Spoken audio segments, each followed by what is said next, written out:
हर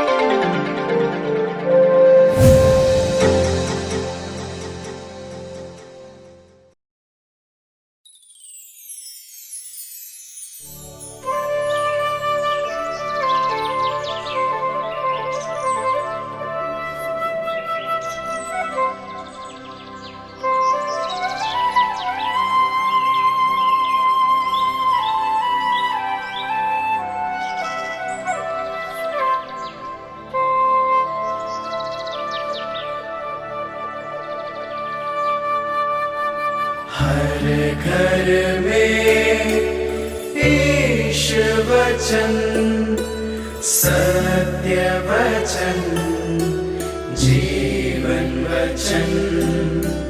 हर घर में ईश वचन, हर घर में ईश वचन।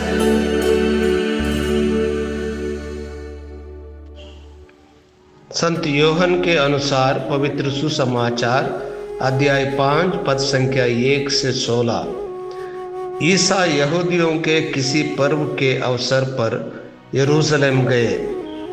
यरूशलेम में भेड़ फाटक के पास एक कुंड है जो इब्रानी भाषा में बेथेस्दा कहलाता है। उसके 5 मंडप हैं। उनमें बहुत से रोगी, अंधे, लंगड़े और अर्धांगी रोगी पड़े हुए थे। वहाँ एक मनुष्य था जो 38 वर्षों से बीमार था। ईसा ने उसे पड़ा हुआ देखा और यह जानकर कि वह बहुत समय से इसी तरह से पड़ा हुआ है, उससे कहा, क्या तुम अच्छा हो जाना चाहते हो?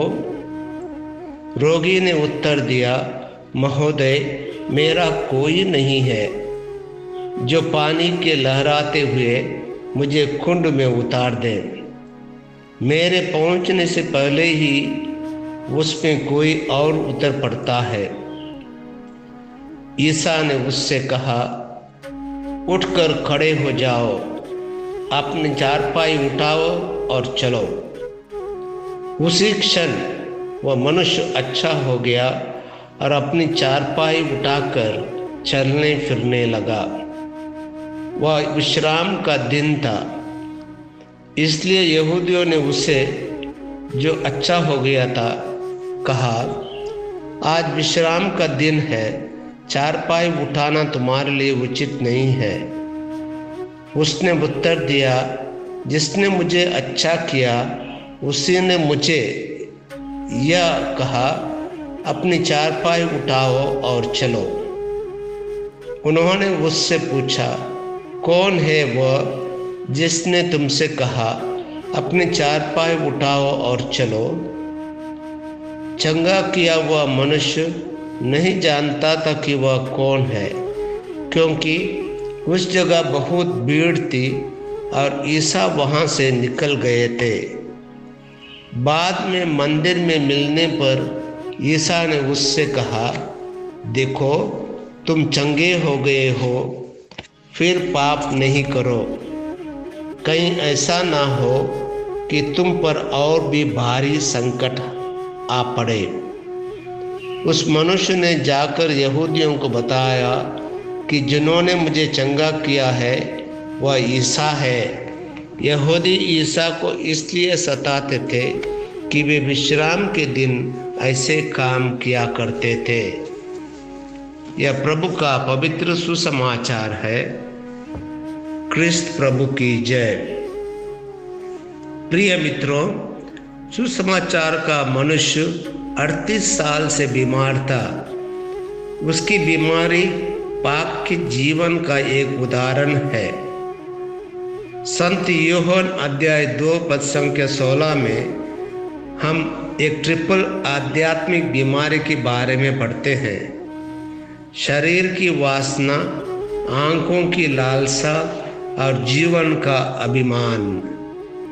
हालांकि 38 वर्षों से जारी एक बीमारी भी यीशु की इलाज शक्ति से बचने में सक्षम नहीं है। मसीह की शक्ति अभी भी मजबूत है। इसलिए हमें उम्मीद करनी चाहिए कि कोई बीमार नहीं, कोई पाप नहीं, या पाप का जीवन उसके लिए बहुत अच्छा है। बस ज़रूरत इस बात की है कि हम विनम्र और विपरीत दिल से उसकी ओर मुखाबित हो। ये प्रभु, मैं योग्य नहीं हूँ, लेकिन केवल शब्द ही कहूँगा और मैं चंगा हो जाऊँगा। मसीह के लिए कुछ भी असंभव नहीं है।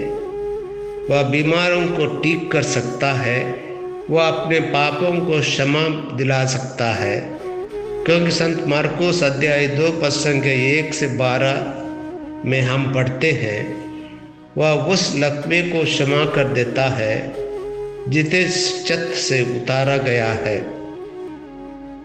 यह सब कुछ इस बीमार आदमी के लिए अपनी कमजोरी को प्रकट करने के लिए, और वह विस्तार से ऐसा करता है, एक सच्चे स्वीकारोक्ति की तरह। उसने कैसे पूल में प्रवेश करने का प्रयास किया है, कैसे उसने कोशिश की है, किसी ने उसे पीटा है।